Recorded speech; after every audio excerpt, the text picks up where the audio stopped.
ènìyàn ṣe ti gbọ́ Òpómúléró TV ti dé bí a ṣẹ̀ṣẹ̀ yọ.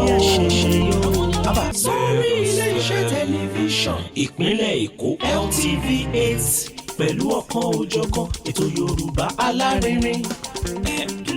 Àgbéyẹ̀wò fíìmù, oge ṣíṣe, eré ìdárayá, ìgbé ayé àwọn ènìyàn jàǹkàn-jàǹkàn, àwàdà àti ìròyìn ìṣẹ̀lẹ̀ lóríṣiríṣi láwùjọ. Ilẹ̀ káàárọ̀ oòjíire Yorùbá lórílẹ̀‐èdè wa àti káàkiri àgbáyé.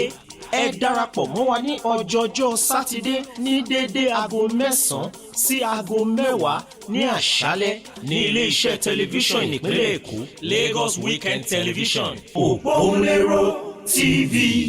Gbogbo igi tẹ́lẹ̀gbẹ̀dẹ bá fọwọ́ bà dídùn ní dùn.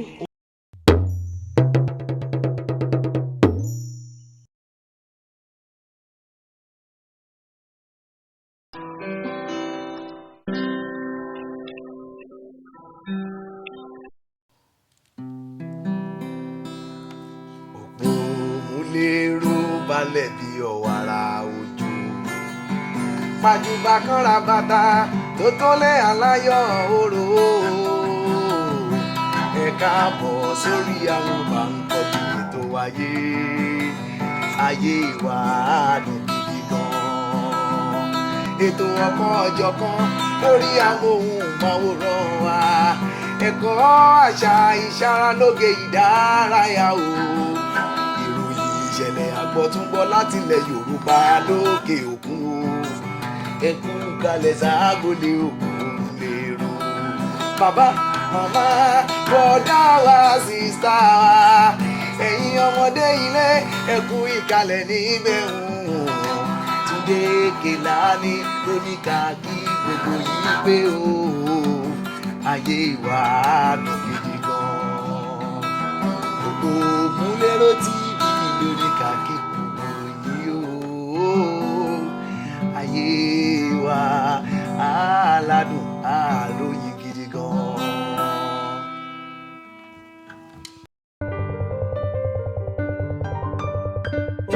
Òpómúléró, Òpómúléró, Òpómúléró, Òpómúléró, Òpómúléró, Òpómúléró TV.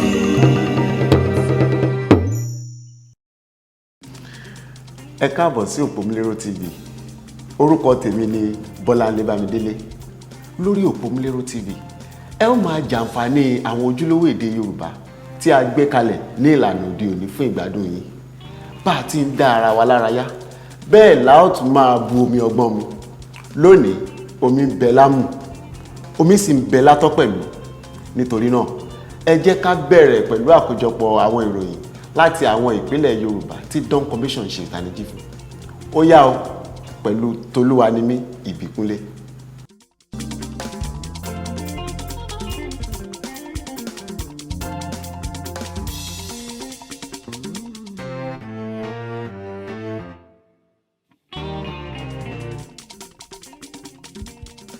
Àkójọpọ̀ ìròyìn láti ẹ̀ka ìpínlẹ̀ Ìwọ̀ Oòrùn. Gómìnà Ambode fa àwọn adókòwò wọ ìpínlẹ̀ Èkó. Nínú akitiyan gómìnà yìí láti fa ojú àwọn adókòwò àti àwọn iléeṣẹ́ ńláńlá mọ́ra láti tún darapọ̀ mọ́ ìdókòwò ìlú Èkó. Ìjọba ìlú Èkó máa ṣe ìpàdé pẹ̀lú ìgbìmọ̀ àwọn òpómúléró iléeṣẹ́ wọ̀nyí. Olùdámọ̀ràn pàtàkì fún gómìnà lórí ọ̀rọ̀ CBD, Honorable Agboola Dabiri, nínú ọ̀rọ̀ rẹ̀ ní ọjọ́ Àìkú sọ pé yàtọ̀ sí fífa àwọn adókòwò lójúmọ́ra wọ ìlú Èkó, ìpàdé ọlọ́jọ́ kan tí gómìnà Akínwùmí Àǹbọ̀dé gbé kalẹ̀ yìí máa mú kí àwọn ènìyàn mọ àǹfààní tí ó wà nínú ìdókòwò ní ìpínlẹ̀ Èkó dáadáa. Amosun ṣe ìfilọ́lẹ̀ ètò àmúdájú ààbò ìlera ní ìpínlẹ̀ Ògùn. Ìfilọ́lẹ̀ ètò ìlera fún àwọn ará ìlú tí a pè ní Araya Scale Up ní èyí tí ó wà fún ìpèsè ètò ìlera tí ó péye tí kò sì gbówó lórí jù fún àwọn ará ìlú ìpínlẹ̀ Ògùn. Ìfilọ́lẹ̀ yìí wáyé ní ọjọ́ Ajé ní gbọ̀ngàn June 12 tí ó wà ní ìlú Abẹ́òkúta tí í ṣe olú ìlú ìpínlẹ̀ Ògùn. Ní ibi ìfilọ́lẹ̀ yìí ni gómìnà Amosun ti tún fi àwọn ará ìlú lọ́kàn balẹ̀ pé ìjọba òun yóò sa gbogbo ipá rẹ̀ láti rí dájú pé gbogbo ohun tí ó bá yẹ ni àwọn yóò ṣe láti mú ètò náà kẹsẹ̀ járí. Ajímọ̀bí ṣe àgbékalẹ̀ ìgbìmọ̀ ìràpadà ètò ẹ̀kọ́ ìpínlẹ̀ Ọ̀yọ́, síbẹ̀ títì ni àwọn ilé ẹ̀kọ́ ìpínlẹ̀ Ọ̀yọ́ náà sì wà. Ìjọba ìpínlẹ̀ Ọ̀yọ́ ti ṣe àgbékalẹ̀ ìgbìmọ̀ ẹlẹ́nu 29 lórí ìràpadà ètò ẹ̀kọ́ ìpínlẹ̀ Ọ̀yọ́, pàápàá láti fi àyè gba àpérò tí ó jinlẹ̀ àti àsọyé tí ó yè kooro lórí akitiyan ìjọba láti fẹ ìṣàkóso àwọn ẹ̀kọ́ girama ìjọba lójú. Ìgbésẹ̀ yìí ló wáyé lẹ́yìn awuyewuye tó jẹyọ látàrí aáyàn ìjọba lórí àtúnṣe àkóso ètò ẹ̀kọ́ ní ìpínlẹ̀ náà tí ó sì fa ẹ̀hónú àti ìwọ́de àwọn olùkọ́, akẹ́kọ̀ọ́ àti àwọn òṣìṣẹ́ ilé ẹ̀kọ́ girama. Arẹ́gbẹ́ṣọlá ti fún àwọn ọlọ́pàá ní iṣẹ́ ṣe lórí ìbágbépọ̀ àwọn ará ìlú. Gómìnà Ọ̀ṣun Ọ̀gbẹ́ni Rauf Arẹ́gbẹ́ṣọlá ti kàn án nípá fún àwọn ọlọ́pàá láti rí i dájú pé wọ́n mú ìrẹ́pọ̀ wà ní ìbágbépọ̀ àwọn ẹ̀yà oríṣiríṣi tí ó wà ní orílẹ̀-èdè Nàìjíríà. Ọ̀gbẹ́ni Arẹ́gbẹ́ṣọlá tún tọ́ka sí i pé ohun kan tí ó lè mú iṣẹ́ àwọn ọlọ́pàá orílẹ̀-èdè Nàìjíríà yá ni kí wọ́n rí i dájú pé wọ́n mọ iyì àwọn ará ìlú ní ìgbà tí wọ́n bá ń ṣe iṣẹ́ wọn. À ń ṣe àtúnfojúsùn Oòduà fún àtàjèrè. Ọ̀gbẹ́ni Adéwálé Rájí, olùdarí ilé-iṣẹ́ ìdókòwò Oòduà, èyí tí ìpínlẹ̀ mẹ́fẹ̀ẹ̀fà tí ó wà ní ìhà gúúsù ìwọ̀ oòrùn jùmọ̀ni, ṣe àbẹ̀wò sí àwọn aláṣẹ ilé-iṣẹ́ ìwé ìròyìn ilẹ̀ adúláwọ̀ ní Nàìjíríà ANN àti àwọn atẹ̀wétà fún ìwé ìròyìn Tribune tí olú ilé-iṣẹ́ wọn wà ní Ìmọ̀lé Fàlàfíà nílùú Ìbàdàn. Ó sọ̀rọ̀ nípa èrò tí ó bí ìkójọpọ̀ ìgbìyànjú tí wọ́n ń ṣe lọ́wọ́ fún ìdàgbàsókè àti ìlọsíwájú ilé-iṣẹ́ náà. Àkójọpọ̀ ìròyìn láti ẹ̀ka ìpínlẹ̀ ìwọ̀ oòrùn kò ní jù báyìí lọ fún sáà yìí. Ẹ ṣé púpọ̀. Òpómúléró, òpómúléró, òpómúléró, òpómúléró, òpómúléró, òpómúléró TV.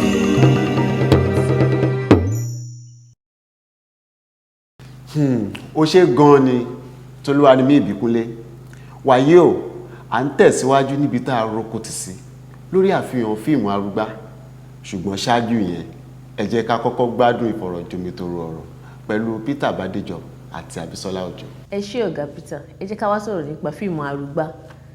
Ẹ̀yin ni ọba nínú fíìmù náà. Ǹjẹ́ ẹ lè sọ̀rọ̀ nípa ipa tẹ́ ẹ kó nínú fíìmù náà fún wa? Ọ̀rọ̀ Arúgbá lè ó sì pọ̀. Tẹ́ ẹ bá wo ẹ̀yà tí Arúgbá bá wí nínú ọ̀rọ̀ wa, nínú ìdàgbàsókè wa, nínú ohun ọ̀rọ̀ wa, nínú gbogbo ohun tí a bá lè mọ̀ tí ọmọ ẹ̀dá fi dókè, ẹ̀rí púpọ̀. Wọ́n rí bí eré ni. Lóòótọ́ Arúgbá ó níbi tó ti wá, ẹ̀sìn Ọ̀ṣun ni Arúgbá wà fún, ṣùgbọ́n wọ́n fi mọ́ fọ̀lú mọ́ ni. Ẹni tó sì kó eré Arúgbá jọ, òun náà rí pé ní àsìkò yẹn ó yẹ kí àwa náà fọ ìlú wa mọ́. Tó bá sì jọ òun àfiwé òun ló jẹ́ kó jẹ́ orúkọ Arúgbá, wọn ò bá sọ lórúkọ mi. Torí tẹ́ bá wo Arúgbá bó ṣe bá ẹ̀sìn tiwa lọ, pé ká wo ẹ̀sìn wa ká tún wò, ká má fi gbogbo ẹ̀sìn lẹ̀, ká máa ṣe ẹ̀sìn ẹlẹ́sìn tá a mọ̀. Ní kí wọ́n mọ̀ wá, gbogbo ala mọ̀ pé Ọlọ́run kan náà làjọ ń sìn. Tẹ̀lẹ́sìn wa bẹ̀, ẹlẹ́sìn mẹ̀sìn. Nípa pé bí àwọn olùdarí wa bí wọ́n ṣe ń ṣe, ó tún bá wọn wí lọ́rọ̀ kan, ó kọ́ wọn lọ́gbọ́n, ó kọ́ àwa gan lọ́gbọ́n pé tá a bá yan olórí ká mọ̀ pé pàtó la yàn, ká sì yan olórí tó dángájá, kì í ṣe olórí tí ó tún jẹ́ kí yà jẹ àwọn mẹ̀kúnnù. Torí nínú Arúgbá a rí oríṣiríṣi olórí, a rí àwọn ajẹgúdújẹrá. Lónìí ní ìsìn à ń kígbe ajẹgúdújẹrá, gbogbo tí ń bẹnu Arúgbá lórí àgbà tó ń ṣẹlẹ̀ fún wa ní ìsìn. Nígbà tí olóyè Túndé Kèlání ní kí wọ́n á ṣe inú eré, ó sì wò mí títí, ó sì pè mí ní, ó ní ọba, èmi ní ọba Adéjàre. Èmi náà wá wẹ̀yìn wò, bóyá èyí tí wọ́n sì sọ bẹ́ẹ̀, bóyá yóò sì jó tán, bóyá Kèlání ó sì tún wá fíìmù mi nígbà tí mo bá fi mi jọba, torí ọmọ ọba Ìjẹ̀bú-Òde lèmi náà. Ó sì á sì lè sọ, ó lè kàn wá lọ́la. Ṣùgbọ́n ọba tó wà nínú ọba Adéjàre, bó ṣe ń kígbe tó tí ń sọ pé òun ò fọ̀lú mọ́, òun náà ní àwọn nǹkan tó ìpamọ́. Tá a bá sì wo ọ̀dọ̀ wa náà ìsìn, báwọn olórí ṣe wà, ṣàṣà ni olórí tá a lè nàka sí nísìn, tá a wo ẹ̀kúlé rẹ̀ tá a ní rí tí wọ́n gbìn bẹ́ẹ̀. ó ti wá burú débi tó jẹ́ pé wọ́n ní ẹ̀ ń bówó nú igbó nísìn owó òṣè kó lọ wọ́n kó nú igbó ó sì wà nú Adéjàre náà tẹ́ ẹ bá wò ó ńgbà tí ìgbẹ̀yìn rẹ̀ dégbà tí sinimá náà yẹ parí fún rẹ̀ náà ló fẹnu ara ẹ̀ jẹ́wọ́ pé òun sì lówó tó ń kó pamọ́ òkè òkun a sì mọ àwọn olórí wa tó jẹ́ pé ọkàn bá mu ní gẹ́lẹ́ ẹ̀yàn tá a bá sì tún wò náà bí ṣe ń kígbe tó ó ní àwọn ẹmẹ̀wà rẹ̀ ṣé olórí nìkan kọ́ ní í ṣe gbogbo nǹkan tí olórí ò bá dà lóòótọ́ ẹmẹ̀wà náà lè má dà ṣùgbọ́n bí ẹmẹ̀wà wa náà ò ṣe dáa tó nínú Arúgbá a rí ìkan tàbí méjì tó jẹ́ pé wọ́n jà fún lù tá a bá tiẹ̀ wò ní pàtàkì ipò tí ilẹ̀ Yorùbá wà tí Yorùbá wà nígbà yẹn a lérò pé ó yẹ kí a ní ẹni tó lè pè wá sí pé ẹ má jà fira wálẹ̀ o wọ́n ní òṣùṣù ọwọ̀ onímọ̀ gbálẹ̀ mọ́ ká dira wọ́n lóṣùṣù ká sì lè ṣe bó ṣe yẹ ká ṣe kí ilẹ̀ Yorùbá lè rí bó ṣe rí èmi sì gbà pé tílẹ̀ Yorùbá bá ti dà gbogbo Nàìjíríà ò dà torí aṣíwájú lọ́lọ́run fi àpè. kí lẹ lè sọ nípa relationship ẹ̀yin gẹ́gẹ́ bí ọba nínú Arúgbá àti Ayígòrò olóyè Ayígòrò? irú àwọn Ayígòrò pọ̀ asúná sí wọ́n pè wọ́n tẹ́ ẹ bá wò náà oníjìbìtì ni ó sì ń wá ọ̀nà láti ti kábíyèsí gan sínú jìbìtì kábíyèsí ní tiẹ̀ o ṣùgbọ́n Ayígòrò náà ní tí ọ̀jẹ̀ ní wá èyí tí ń takò gbogbo àwọn olóyè yòókù ó ní tó náà fi abẹ́ ewé tí a dẹ̀ rí ní ìgbẹ̀yìngbẹ̀yìn gbogbo owó òlù ló ti kó jẹ owó tó yẹ kí wọ́n fi ṣe nǹkan rẹ̀ nílùú ó ti kó jẹ àwọn dókítà tó wá tí wọ́n á fẹ́ kí àwọn aráàlú gbádùn gbogbo rẹ̀ wọ́n ti kó jẹ Ayígòrò asúnásì ni Ayígòrò irú wọn sì pọ̀ nísìn ó sì yá máa yọ wọn kọ̀ọ̀kan. nínú Arúgbá kan náà Ààrẹ Aláṣà wà lára àwọn olóyè kí ló wá ṣẹlẹ̀ sí wọ́n lọ pa á kí ni ẹ lè sọ nípa ọ̀rọ̀ rẹ̀ àti ta ló pa bí kí lẹ lè sọ nípa ọ̀rọ̀ Ààrẹ Aláṣà?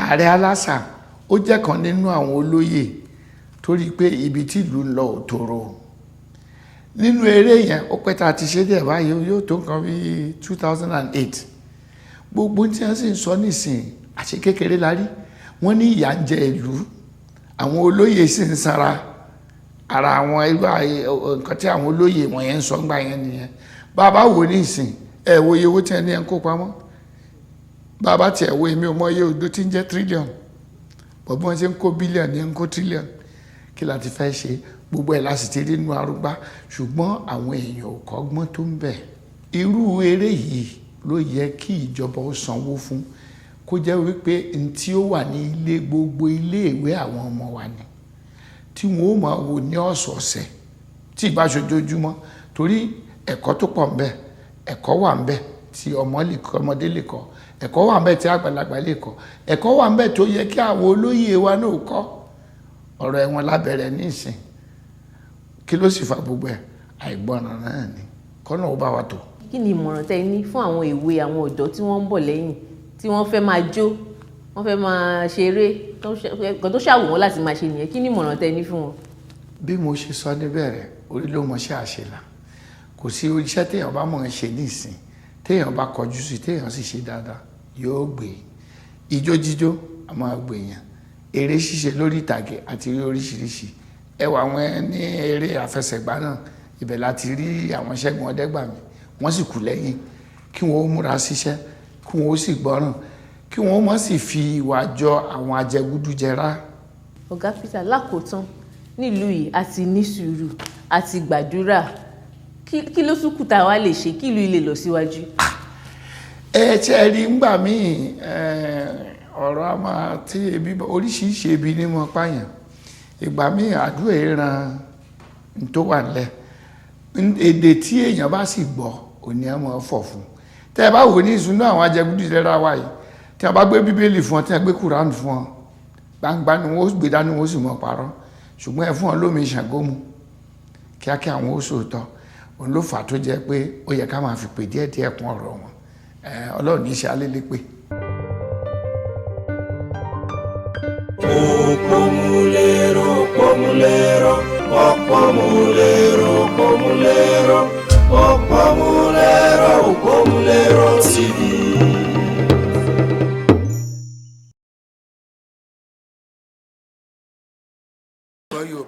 kí kábíyèsí. My teacher said we should stop saying that jaga again. Yéjídé, irú àṣà wo ni ìwọ àti ọkọ rẹ fi ń kọ́ àwọn ọmọ tí wọn ò mọ bí wọ́n ṣe ń kíyàn ní ìlú káàrọ̀ òjíire?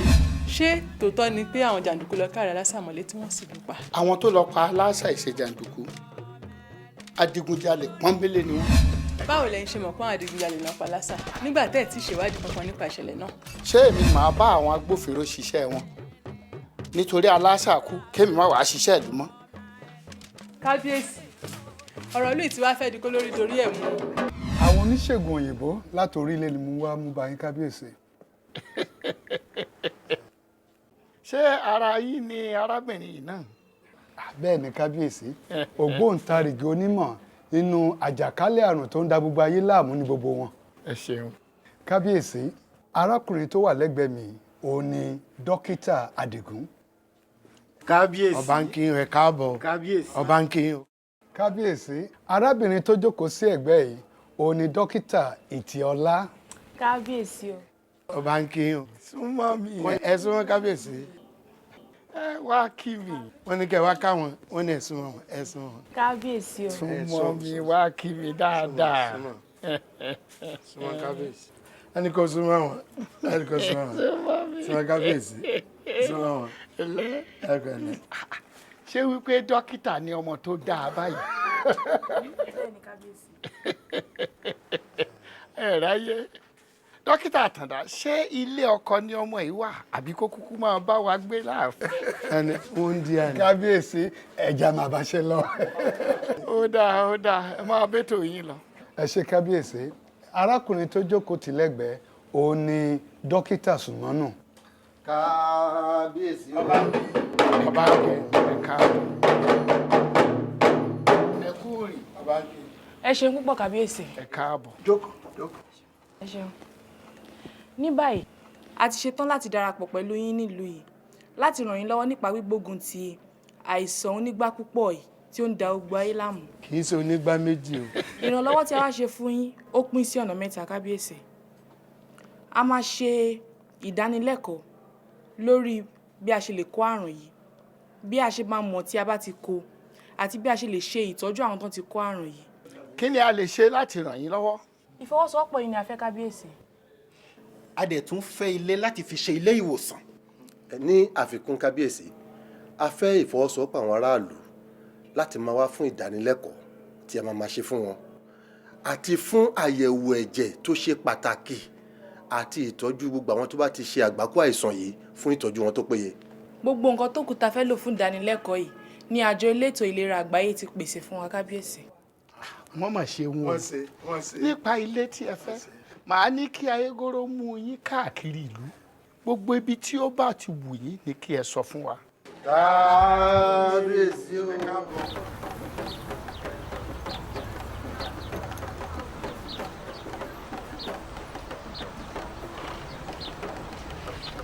Mákinwá, ìlú àtijọ́ bàtàwọn ó ti yé gbogbo àwọn ọmọ ẹgbẹ́ dáadáa.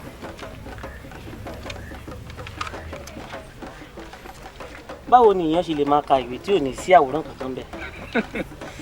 Wo, àwòrán ṣe pàtàkì ṣùgbọ́n ọgbọ́n tó wà ní ìwé ó ṣe pàtàkì ju àwòrán lọ. Ẹ lọ palẹ̀ mọ́ kẹjá múra ká má lọ. Ìwé máa fi yẹn di ọṣọ́run níbọ̀.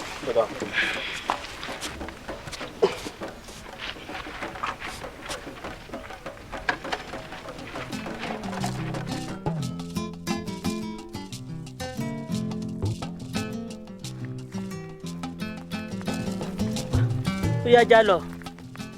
Níṣó, a máa bẹ lọ́nà. Kí lásán ló ṣe ń bí? Mo fẹ́ kémi àti ẹ dúró díẹ̀ káráyè sọ̀rọ̀ ara wa ni. Ọ̀rọ̀ ara wo là ń dúró sọ? Ṣé a máa ríra nírọ̀lẹ́ ọ̀la? Kò lè ṣeé ṣe o. Mo níbì kan pàtàkì tí mo fẹ́ dé. Ibi ìwé àwò kò lọ, wàá ṣàdé títí alẹ́ ọ̀la. Mi ò ní padà dénú ọgbà títí àárọ̀ ọ̀túnla o. Níbo ni ibi tó ń lọ? Kí ló kàn ẹ́ pẹ̀lú ibi tí mò ń lọ? Ibi tó bá wù mí mo lè lọ.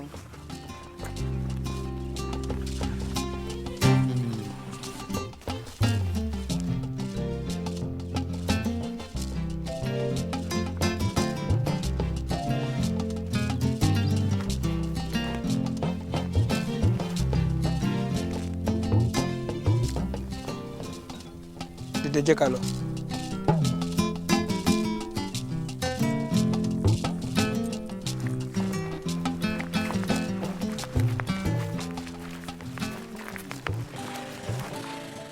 ọkọ mi Àníkẹ́ ọ̀gọ̀ ọmọ mo gbá ńlá ọmọ mo gbà ńlá ọmọ àfipá kò ṣe ní ọmọ afẹ́dí agaga ṣe rọrí sùn káàbọ̀ ọkọ mi dèndé ó mọ̀ rú pọ̀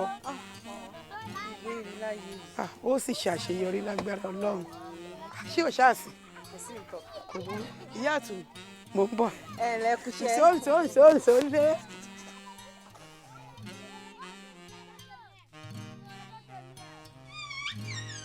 Adétutù Àníkẹ́ kò ṣe ọkọ mi àwọn ọdúnmọ̀ tún wá wálé láàárọ̀ àná. kí wọ́n ló tún dé o. ibi lórí ọ̀rọ̀ mi wà yìí náà.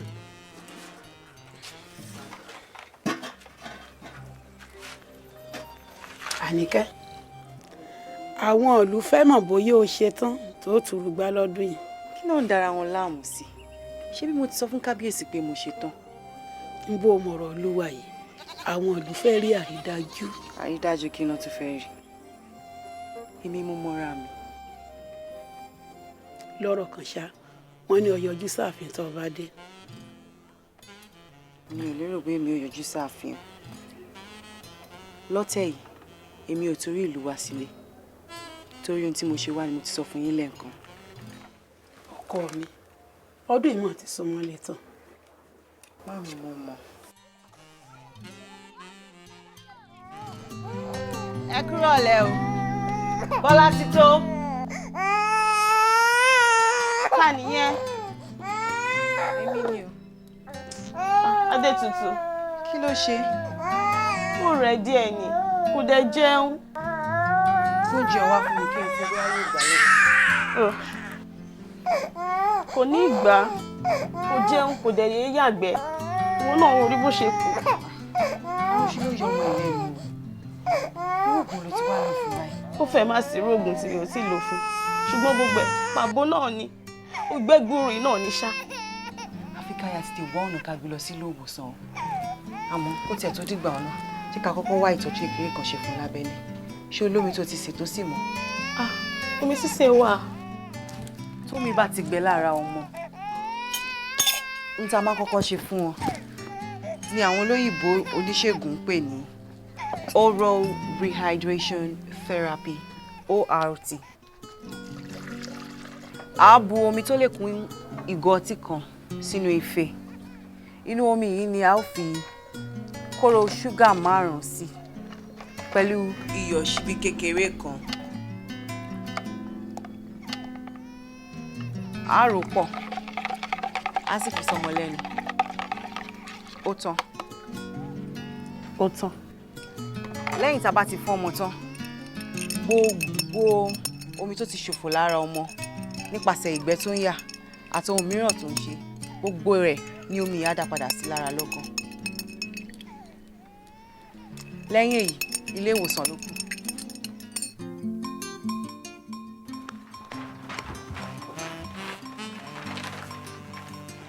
ṣé torí nǹkan tó ṣe ráyè fún ẹ mọ́ ni àbí. mi ò ráyè fún ẹbí ti báwo náà ṣé bó mọ̀ pé mò ń gbáradì fún eré tá a fẹ́ ṣe láìpẹ́ lọ́wọ́ ẹ̀ ni. mo dẹ̀ mọ̀ wípé ọmọ yẹn ló ń ṣe ẹ lọ́nà báyìí o. ọmọ wo. ọmọ wo ọmọ tó ń torí ẹ̀ ṣe gbogbo wàhálà yìí náà ni.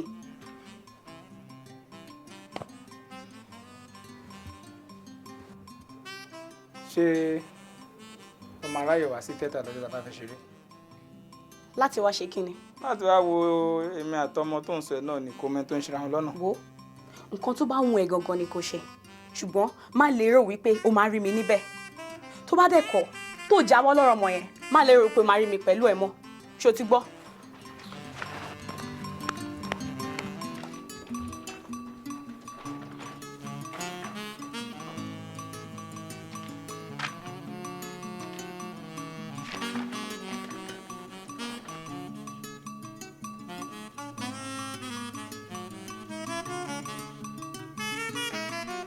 kábíyèsí gẹ́gẹ́ bí ìwádìí tí a ṣe arúgbá ti gbà pé òun ó tàn bá ní rúgbá lọ́dún yìí. ẹ̀já fìwádìí ilẹ̀ káwá rúgbá wa síwájú. kábíyèsí kí ló dé gan-an arúgbá ti fi ìdùnnú rẹ̀ hàn láti bá arúgbá ẹni tó kàn kù ní ìsìn ni pé ká bi Ifá léèrè bí ní àjò ọdún yìí ó ṣe rí. ẹ̀já wọ ọmọ òye kékeré mi ká mẹ́nu kúrò lọ́rọ̀ Adétutù tó ti pẹ́ ní iléèwé gíga. ọ̀rọ̀ fádà ọ̀rọ̀ yìí o a gbọ́dọ̀ pa òun fádà o. Ifá kọ́ ló sọ èyí o ọmọ ló lòun ṣetán láti bá wa rúgbá sí ilé ẹ̀kan o. ṣé ọmọ Bándélé ò lè rúgbá ni. àìgoro ṣé ọmọ Bándélé tá a ní kọ́ bá ní wojú ọpọ́n fáńjọ́ òní inú ààfin tó lóun ò lè wojú ọpọ́n fa. èyí ń ní ṣẹ́ẹ̀sì mọ̀ pé mọ̀súnmádé tì òun ti ẹ̀ kéré lákèrè jù. ọmọ kékeré ni. ṣé bẹ́ẹ̀ ni. bẹ́ẹ̀ ni. ẹ dìde ẹ kó wájú mi. mo ní ẹ jáde. wọ́n ní ẹ ń dé. ẹ sì mọ̀ pé tọ́ba làṣẹ o bí ẹ bá tọ́ba kọ̀ tí òfin tọ́ba ṣẹ yóò lọ lẹ́yìn ni. ọ̀ràn ti kó àtòrí lọ́ngbà tó ń bọ̀ kó o fàtòrí dà wá ta. ó rí pé ọlọ̀tẹ̀ ní àwọn wọ̀nyí. kábíyèsí ọlọ̀tẹ̀ ní ọ̀kan tí ẹ wà nù wọn tí máa ń fẹ́ náà fà yín yá báyìí ni wọ́n máa fà yín yá. ṣé ìṣe ọmọ alágídí tí ń bẹ níkòyí ẹ jánà. ààrẹ oníkòyí filẹ̀ mo ṣetán tí wọ́n ó dẹ àwọn agbófinró sí tí ọwọ́ wọn bá bà wọ́n ó fi mú ẹ dánrin. tèmi sì fẹ́ fi sọ̀rọ̀ fún yín náà ẹ má tètè bínú.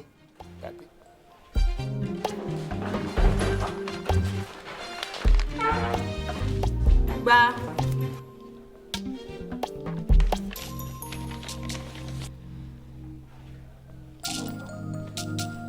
Ìgbà wo ló bẹ̀rẹ̀ sí ní ilé kiri inú ọgbà? ìrọ̀lẹ́ àná ni.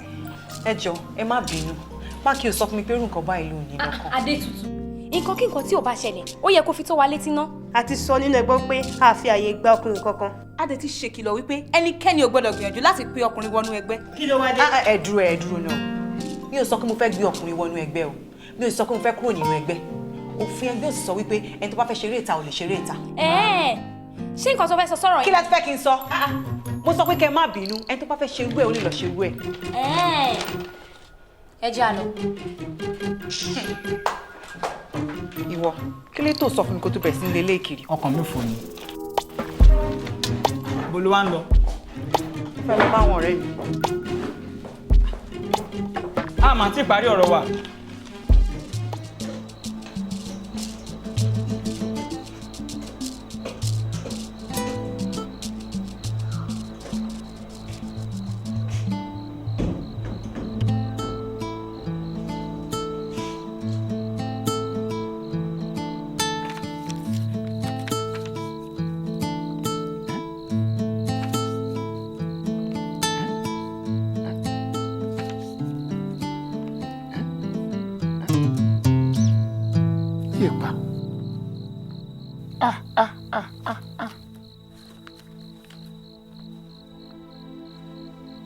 kábíyèsí sórí ọ̀rọ̀ ìlú yìí náà lè tún fẹ́ wà mọ́jú ni ṣe rántí iye aago tí ẹ sùn lánàá ṣá.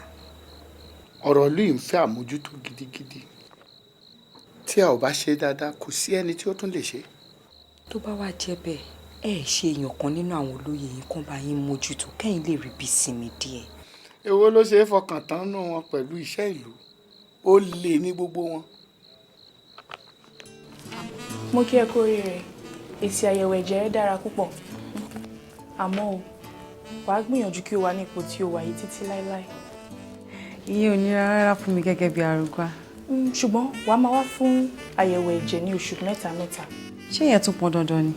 bẹ́ẹ̀ ni ó pọn dandan nítorí pé kì í ṣe bí ìbálòpọ̀ nìkan láti máa ń kó àìsàn yìí màá dẹ̀ fẹ́ kí o máa wá síbi ìdánilẹ́kọ̀ọ́ kí o dẹ̀ máa la àwọn ìwé ẹgbẹ́ ẹ lọ́yẹ̀. ẹ ṣé dókítà ẹ jọ̀ọ́ ọ̀rẹ́ mi tí mo sọ̀rọ̀ ẹ̀ fún yín níjọ́sí ṣé mo lè mú wá. bẹ́ẹ̀ ni ọ̀rẹ́ ẹ̀ tó ń sọ ìṣó ti ṣàyẹ̀wò ẹ̀jẹ̀ rárá. rárá o kò ṣetán láti ṣàyẹ̀wò ẹ̀jẹ̀ kankan kódà ìdánilẹ́kọ̀ọ́ tẹ́ ṣe níjọ́sí mo ṣe tí kó tẹ̀lé mi ṣíṣe ló kọ̀ jálẹ̀. àìmọ̀kan ló ń dà láàmú ó ní láti wá ṣàyẹ̀wò ẹ̀jẹ̀ gẹ́gẹ́ bí ìwọ ṣe wá ṣe tiẹ̀ báyìí kí ó bá lè rí àrídájú pé àti òun àti oyún inú ẹ̀ wọ́n wà ní àlàáfíà. ṣé ó sì bá kí n mú wá lónìí. bẹ́ẹ̀ ni àyẹ̀wò wọn ò ní gbà àsìkò púpọ̀. ẹ ṣé, máa padà wá láìpẹ́.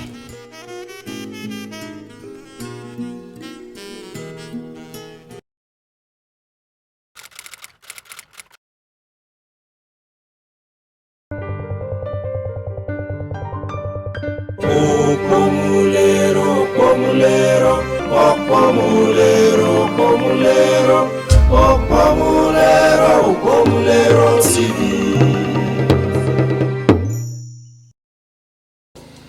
Ẹ káàbọ̀ padà.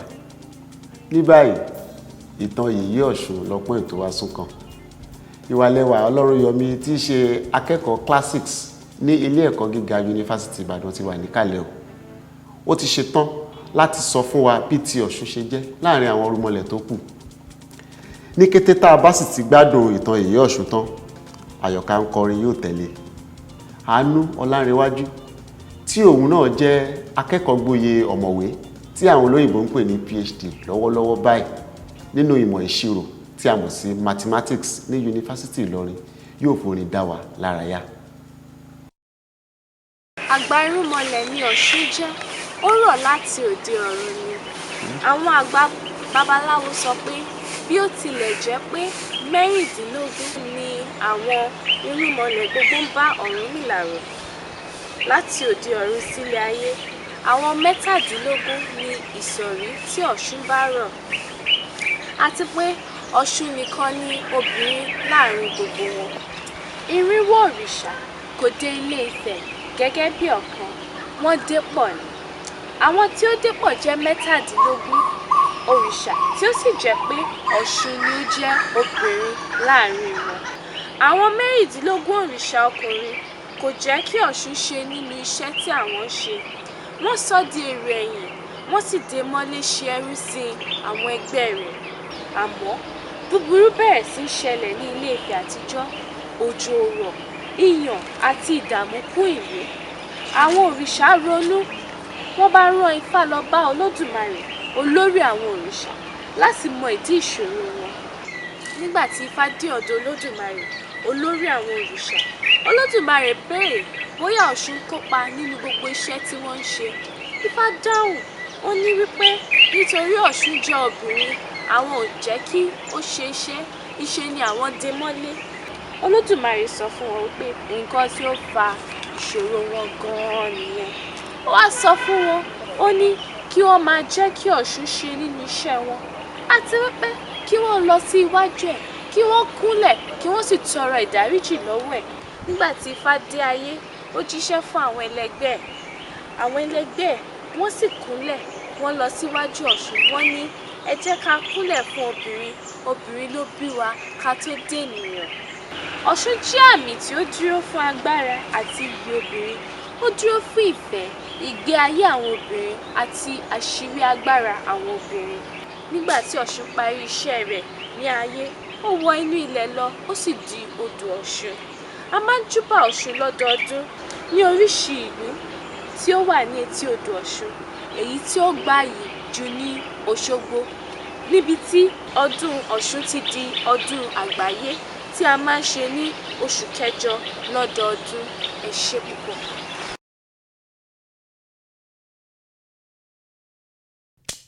Mo lè jó lórí agolo, bá agolo gbà mí láyè. Mo lè jó lórí, mo lè jó lórí agolo, bá agolo gbà mí láyè kórí ó pé.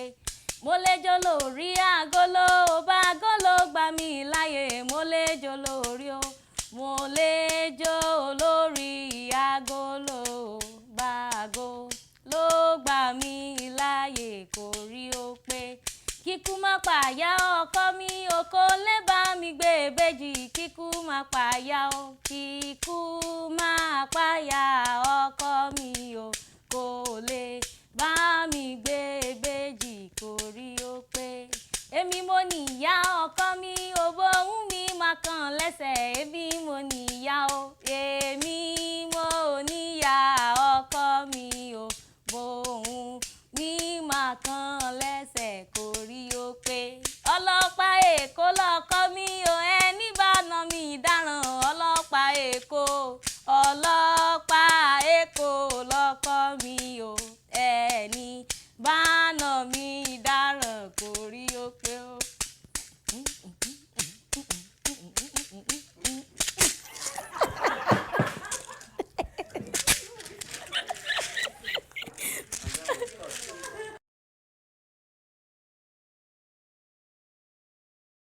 kóso dorí ìkodò ó ń wò gba ẹyẹ.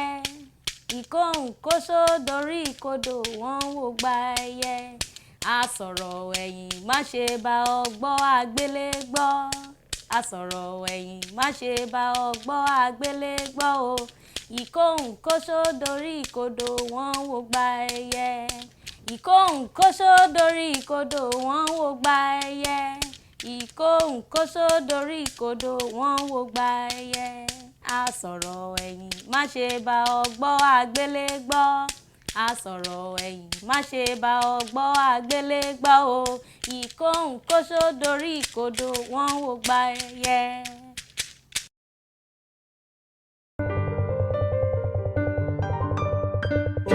Òpómúléró, òpómúléró, òpómúléró, òpómúléró, òpómúléró, òpómúléró TV.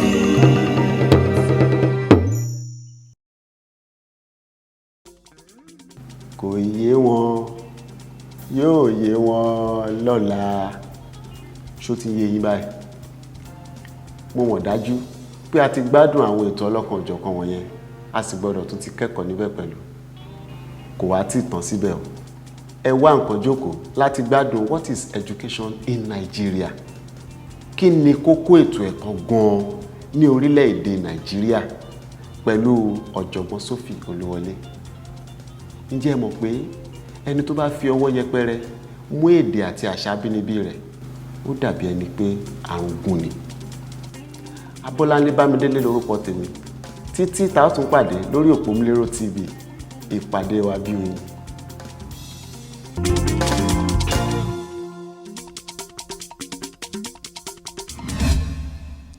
My problem is I don't know what your notion of education is in this country. What is education? From my experience, I think that the Nigerian government education is the ability to read and write. But there's an assumption. To read and write in what language? I think the Nigerian answer is that read and write in English. So if you can read and write in English and cannot read and write in Yoruba, you are educated. But I think the fact is very plain. If you can read and write in English, yes. If you cannot read and write in Yoruba, you are an illiterate. I tell my professor friends, you are educated in English, but you are an illiterate. They will tell me, no, they are not illiterate. Then I give them a topic, and biro and paper, write me a whole page of Yoruba paper. He cannot do it, then he's not educated. So writing and reading may be relevant to education, but not necessarily. The Japanese who does not write and read in English, is he educated? The German who does not speak English, is he educated? So you have to know that education is not just about writing. You may write in the language, but your language is important. But let's go back to education. What is education? Education, from my little knowledge, is making a child grow through a process of learning. So she will acquire knowledge and wisdom. And what is that knowledge and wisdom supposed to make you do? To cope with the problems of life. It's not just to have a certificate. An educated person is somebody who has enough knowledge of technology, principles, and so on.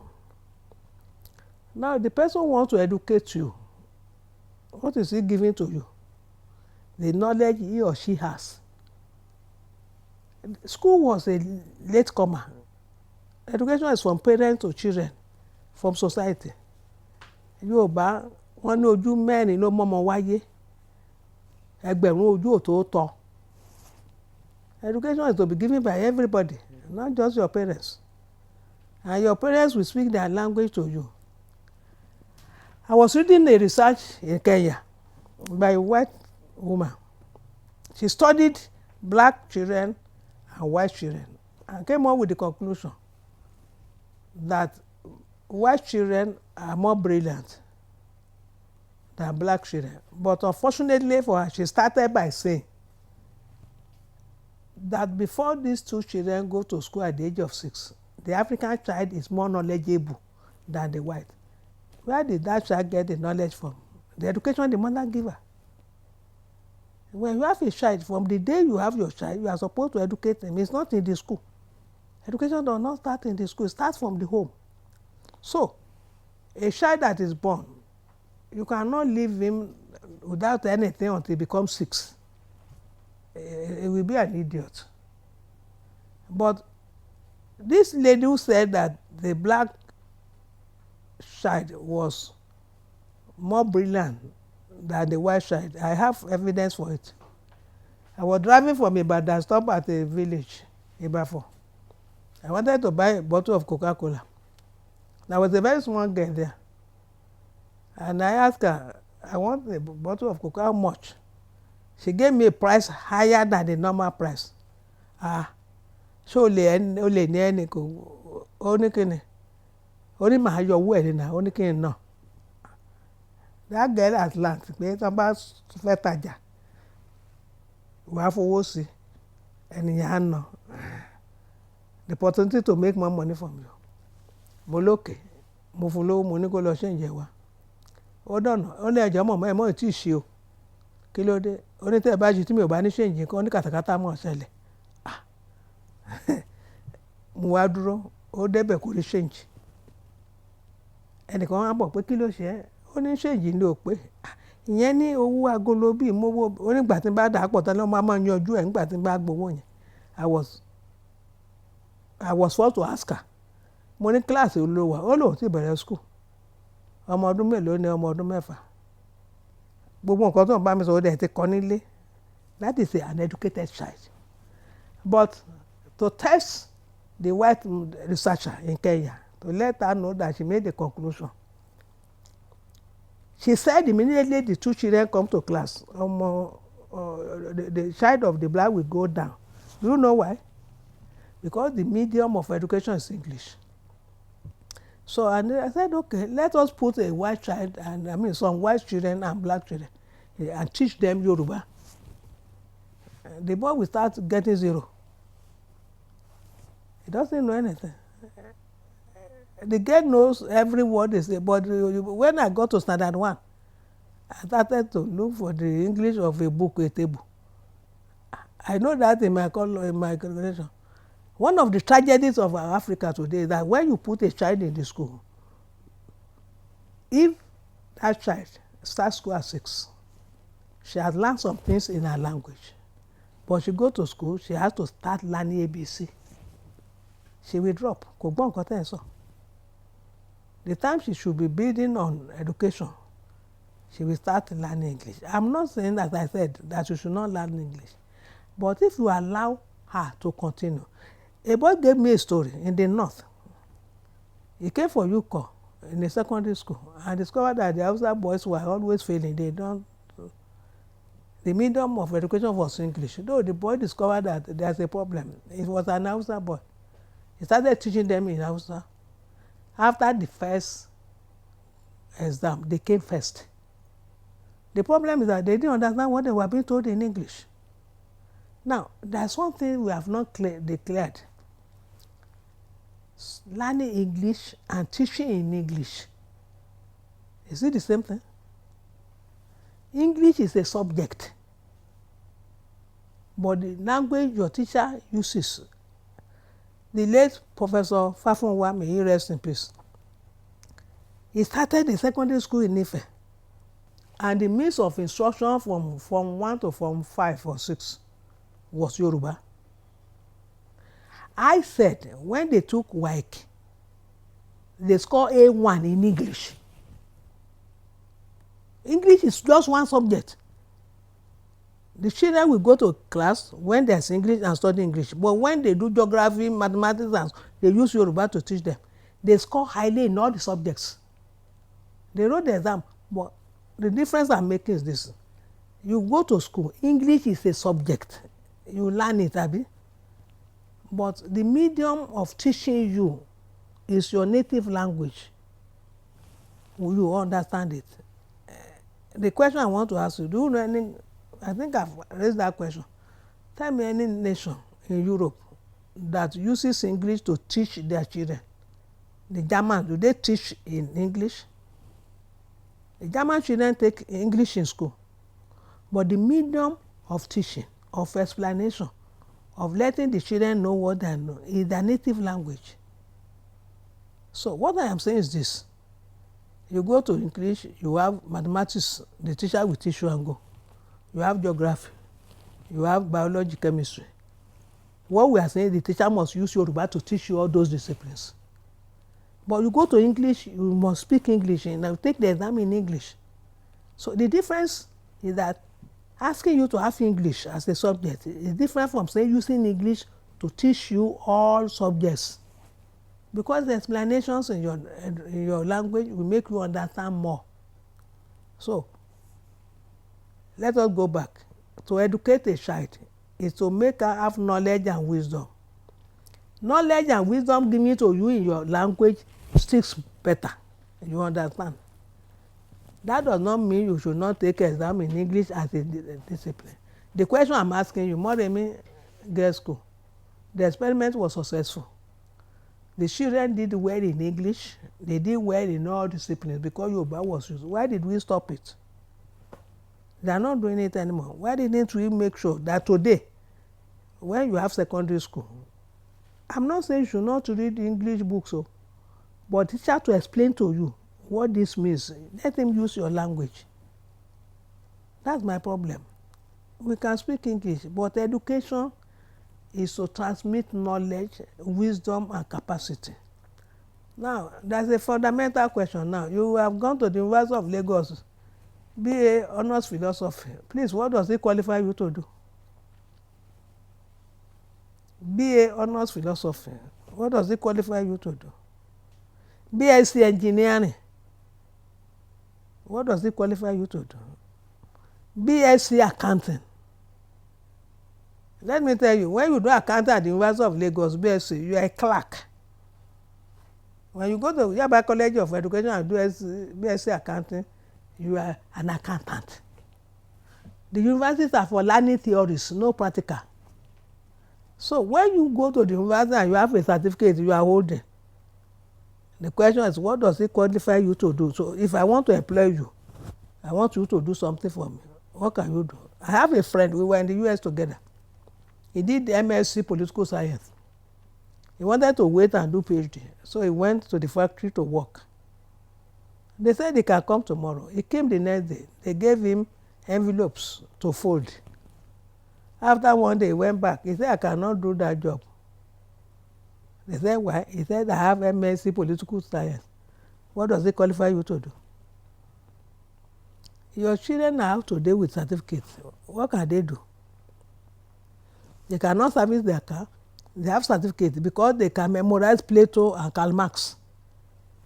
Who needs Karl Marx? I can employ you to sell my books. Karl Marx is not going to tell me how to do it. Now, education is supposed to function. Knowledge and wisdom to sell, knowledge, nothing. So literacy is what I'm going to do in the university. Education that is not relevant to giving you the capacity to manage affairs of your life and the environment. The vulcanizer is better. The tailor is better. The biscuit maker is better. He has no certificate. What can you do?